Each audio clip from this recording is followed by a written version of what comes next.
semua, Ser dan teman-teman. Apa kabar kalian? Saya harap semua baik-baik saja. Saya Sarin Wijaya dari kelas 3 PAP 2 dengan program studi Hospitality dan Pariwisata. Saya hari ini ingin memberitahu satu ciri khas makanan dari Indonesia bagian tengah. Saya memilih di kota Makassar, yaitu makanan yang bernama palu basah. Sebelumnya, saya ingin memberitahu letak geografis kota Makassar. Menjelaskan tentang kota Makassar. Kota Makassar merupakan urutan kelima kota terbesar di Indonesia setelah Jakarta, Surabaya, Bandung, dan Medan. Secara demografis, kota ini tergolong tipe multietnik dan multikultur dengan beragam suku. Selanjutnya, saya akan menjelaskan tentang palu basah. Palu basah adalah makanan tradisional khas Makassar, Sulawesi Selatan. Kebanyakan dari berbagai orang menganggap palu basah itu sama seperti soto Makassar. Perbedaannya sangat sungguh jelas.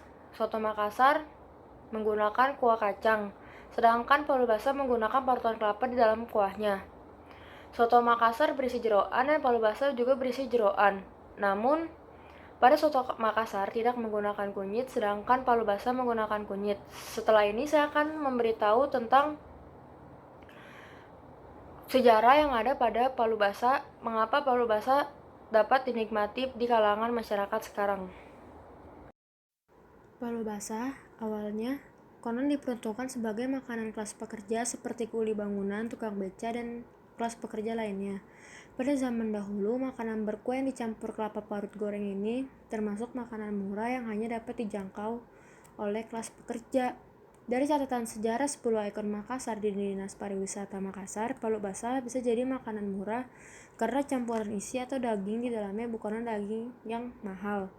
Bagian-bagian dari sapi yang digunakan dalam palu basah adalah bagian yang tidak dibutuhkan oleh pemilik sapi, tetapi diberikan pada pemotong sapi sebagai jatah atau upah atau tawana papolonga dalam bahasa Makassar. Setelah kita mengetahui sejarah palu basah yang beredar di masyarakat, kita juga bisa loh membuat palu basah secara sendiri di rumah. Contohnya, bahan-bahan dan bumbu-bumbu yang terdapat dalamnya yaitu kita sediakan sapi, daging sapi, jeroan sapi, lalu ada kelapa yang sudah diparut dan juga disangrai, lengkuas, gula merah, asam jawa, kaldu sapi, batang serai, kayu manis, cengkih, garam, dan juga kecap. Bumbu yang harus dihaluskan seperti bawang merah, cabai merah keriting, pala bubuk, jintan, bawang putih, jahe, ketumbar bubuk, dan juga minyak. Minyak berguna agar bumbu dapat halus dengan merata. Bahan pelengkapnya seperti bawang goreng, jeruk nipis, dan daun bawang iris. Cara membuatnya, tumis bumbu halus dengan sedikit minyak hingga harum, masukkan potongan daging, masak sebentar, masukkan gula, serai, lengkuas, kayu manis, cengkih, tumis hingga semua bahan tercampur rata. Yang kedua, tuang air, lalu bumbui dengan kedu sapi, aduk rata, masak hingga mendidih. Masukkan air asam jawa, kecap manis, dan kelapa sangrai. Aduk rata dan masak hingga daging empuk dan kuah mengental. Lalu yang keempat akan disajikan dengan pelengkap. Pada mulanya, palu basah tidak menggunakan telur sama sekali, namun salah seorang pelanggan seringkali membawa telur ketika mampir ke warung. Sebelum dimakan, ia sering lebih dahulu menambahkan telur ayam kampung di makanannya. Melihat apa yang dilakukan pelanggan tersebut, pelanggan lain pun tertarik untuk mencobanya.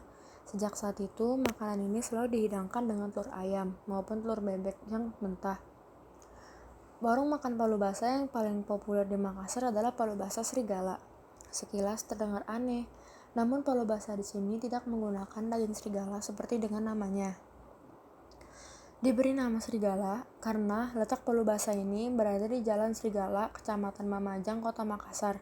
Sang pemilik mengatakan bahwa tidak lengkap rasanya berkunjung ke Makassar jika tidak mencoba palu basah Serigala.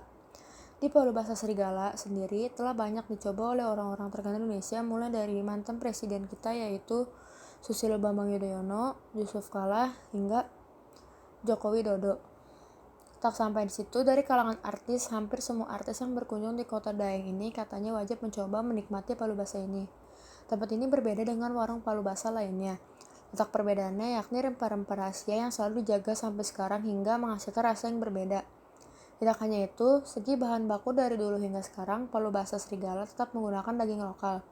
Palu Basah Serigala telah membuka 2 cabang di Makassar, yakni di Jalan Perindis Kemerdekaan dan Jalan Hartasting. Untuk sekarang, kata Kadri, Palu Bahasa Serigala sedang mempersiapkan cabang ketiga di daerah Kelapa Gading.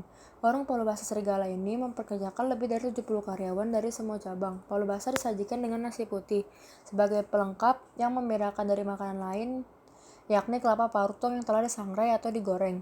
Rasa bumbu khas Palu Bahasa ini siap menggoyangkan lidah setiap penikmatnya. Untuk harga, kita dapat mengeluarkan 20.000 untuk harga satu porsi yang dijamin enak ini. Dalam sehari, warung yang buka dari jam 8 pagi hingga 11 malam ini menghabiskan 600-800 porsi.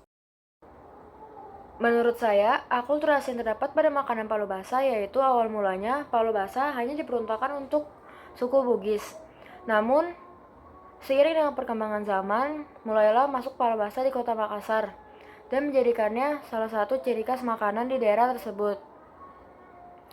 Dan juga sebelumnya makanan Palu Basah tidak menggunakan telur sama sekali, namun baik pengunjung yang menggunakan telur untuk makanan pendamping Palu Basah.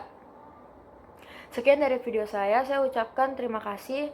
Maaf bila ada perkataan atau salah kata. Tidak terasa selama 1 semester kita bareng-bareng, dan juga terima kasih kepada Sar yang sudah membimbing kami selama 1 semester ini. Semoga di tahun depan kita bisa bertatap muka dengan belajar offline dan tidak menggunakan internet lagi atau online.